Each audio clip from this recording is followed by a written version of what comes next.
எந்த ஒரு பூச்சி காதுக்குள்ள போயிருச்சுனாலும், அத உடனடியா எடுக்கிறதுக்கான மருந்து தயாரிக்கும் முறைய பத்தி பார்க்கலாம். பெருந்தும்பை, காட்டு துளசி, வசம்பு இது 3யும் அரைச்சு எடுத்து நல்லா சாறா வச்சிருக்கோம். இது கூட கொஞ்சமா தண்ணி சேர்த்துக்கிறணும். எந்த காதுல பூச்சி உள்ள போயிருக்குதோ, அந்த காதுல முழுதும் விட்டு காது ஃபுல்லா ஊத்திரணும். ஊத்திட்டு அப்படி அந்த காத எந்த காது வலது காதோ, இடது காதோ உள்ள பூச்சி போயிருக்குதோ, எறும்போ, வண்டோ போயிருச்சுனாக்கா அப்படியே ஊத்திட்டு நல்லா இப்படி இந்த இந்த தண்ட அப்படி தூக்கி புடிச்சு ஒரு 2 நிமிஷம் வச்சிருந்தா போதும்.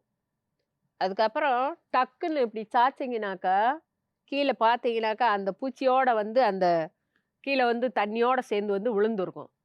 அப்புறம் காதுல வந்து தண்ணி இருக்குது அப்படின்னாக்கா, இத இப்படியே தட்டி தட்டி விட்டீங்கனாக்கா, உள்ள இருக்க தண்ணி எல்லாமே வெளிய வந்துரும். காத அடைச்ச மாதிரி இருக்காது. அப்படி பண்ணிட்டீங்கனாக்கா, உள்ள போன காதுக்குள்ள போன பூச்சி, எறும்பு, வண்டு எதுவா இருந்தாலும் வெளிய வந்துரும். இது உடனடி மருத்துவம்.